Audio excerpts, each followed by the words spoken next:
안녕하세요. 톡톡에너지입니다. 5월 2일 이란 국영방송은 이란 핵 합의 복원을 위한 협상에서 이란의 석유와 금융분야 제재를 해제할 것을 합의했다고 보도했습니다. 자세한 내용을 살펴보면 이란이 미국에 억류된 이란인 4명과 70억 달러의 이란 동결 자금을 풀어주는 대가로 간첩 혐의로 기소된 미국인 4명을 석방할 것이라고 이란계 레바논 TV 방송이 익명의 이란 관계자의 말을 인용해 현지 시간 2일 보도했는데요. 이에 대해 미국은 사실이 아니라고 즉각 보도하기도 하였습니다. 그렇다면 이란 제재는 무엇이며 우리나라에는 어떤 영향을 미칠까요? 이란에 대한 제재는 이란의 핵무기 개발에 대한 유엔과 유엔 회원국들의 집단적, 개별적 대응 조치를 말합니다. 북한도 핵무기를 개발하지만 미국 등 국제사회가 북한보다 이란을 우려하는 이유는 이란의 GDP가 약 4,500억 달러에 이르는 강대국이기 때문인데요. 유엔이 이란에 대한 제재를 처음 한 것은 2006년부터였습니다. 이란에게 우라늄 농축과 핵 재처리를 하지 않으면 제재를 할 것을 결의한 유엔 안보리 결의 1696은 2006년 7월 31일에 통과하였고 이후 이란에 대한 무기 수출입 금지 명령, 자산 동결 명령, 영해를 지나는 이란 선박과 항공기에 대한 수색 명령, 영토를 지나는 핵 개발 관련 개인과 이란 은행들의 동태 모니터링 등이 제재에 포함되어 있습니다.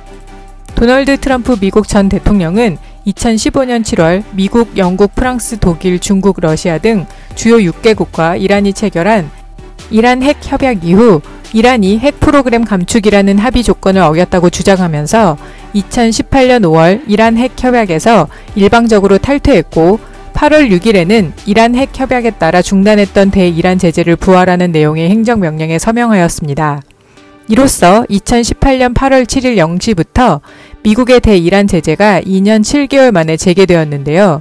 이후 2018년 11월 5일 0시부터는 이란산 원유, 천연가스, 석유화학 제품 거래는 물론 항만, 에너지, 조선, 선박 부문 거래 및 이란 중앙은행과의 거래를 전면 금지하는 2차 제재를 시행하였습니다. 다만 2단계 제재에서 우리나라를 포함한 8개국은 이란산 원유 수입 금지 조치에 대해 180일간 한시적 예외국으로 인정되었는데 이것도 2019년 4월 22일 트럼프 전 미국 대통령이 한시적 예외 조치를 연장하지 않겠다는 결정을 내리면서 2019년 5월 3일 0시부터 이란산 원유를 수입할 수 없게 되었습니다. 우리나라는 이란의 주요 원유 수입국으로서 이란 원유의 10%를 수입하고 있었습니다. 이란산 원유는 다른 지역의 원유보다 배럴당 평균 2-3달러가량 낮은 가격에 수입되기 때문에 우리나라의 주 수입국이었던 거죠. 하지만 우리나라는 미국의 제재 요구에 동참하였고 이란과의 달러와 은행 거래가 모두 중단되었지만 기업은행과 우리은행의 원화 거래는 유일하게 예외로 허용하여 이란이 한국에 수출하는 원유 대금은 이란 정부에 송금하지 못하기 때문에 한국의 기업은행 또는 우리은행의 이란 원화 계좌에 입금해주고 있었습니다. 이란의 경제 제재가 길어지자 이란은 한국에 묶여있는 이란 원유 수출 대금 70억 달러를 해제해달라고 2021년 1월 4일 우리나라 국적의 선박을 억류하기도 했다가 95일 만인 4월 9일 풀려나는 사건도 있었습니다.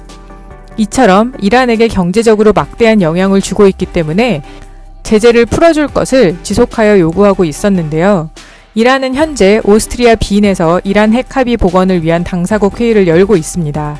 아바스 아라그치 이란 외무부 차관은 5월 1일 오스트리아 빈에서 재개된 이란 핵 합의 협상 직후 석유와 가스 등 에너지 분야와 자동차 산업, 금융, 은행, 항만 등에 대한 제재는 지금까지 도달한 합의에 따라 해제되어야 하며 대부분의 개인과 기관에 대한 제재 해비도 합의됐다고 했습니다.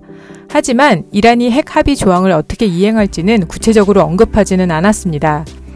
이란은 최근 우라늄 농축 농도를 이란 핵 합의가 규정한 3.67%보다 훨씬 높은 60%로 올리기 시작했습니다. 이란도 이란 핵 합의 협약을 준수한다는 의지를 보여주려면 우라늄 농축률을 20% 이상 높이기로 한 관련법을 개정해야 하는데 법 개정을 위해서는 대미 강경파가 장악한 이란 의회의 협조가 필수적이기 때문에 이행 여부가 주목되고 있습니다. 이란 의회는 석유와 금융거래 재개 없이는 협조하지 않겠다면서 정부에게 일괄 해제를 합의해 오라고 압박해오고 있습니다.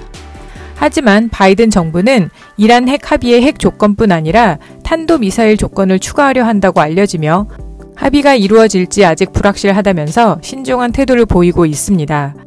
유럽이 이란과 미국을 오가며 협상을 중재하는 형식으로 이루어지는 다음 협상은 오는 7일 빈에서 재개되는데요. 일부 유럽 관리들에 의하면 이란은 국제원자력기구 공개 사찰을 허용한 오는 21일까지 합의에 도달하기를 희망하고 있는 것으로 전해지고 있습니다. 이란에 대한 제재가 해제되면 우리나라는 조금 더 저렴한 원유를 수입할 수 있어 국내 가격에는 긍정적인 영향을 미칠 것으로 보이는데요. 7일 이후의 협상을 더 지켜보도록 해야 하겠습니다. 그럼 5월 1주 우리가 주요하는 가격 전망에 대해 설명드리겠습니다. 이번 주에는 가격이 소폭 상승할 것으로 예상되므로 주 초에 주유를 하시는 것이 좋겠습니다. 5월 3일 오늘 아침 주유소 전국 평균 가격을 보면 휘발유는 리터당 1,534.29원, 경유는 리터당 1,331.90원입니다. 휘발유는 지난주보다 리터당 0.18원, 경유는 지난주보다 리터당 0.06원이 올랐네요. 그럼 이번 주에 영향을 주는 국제 가격이 어떻게 변했는지 한번 볼까요? 우리나라에 가장 크게 영향을 주는 두바이유 가격은 지난주 대비 이번 주에 약 0.98달러 상승했습니다.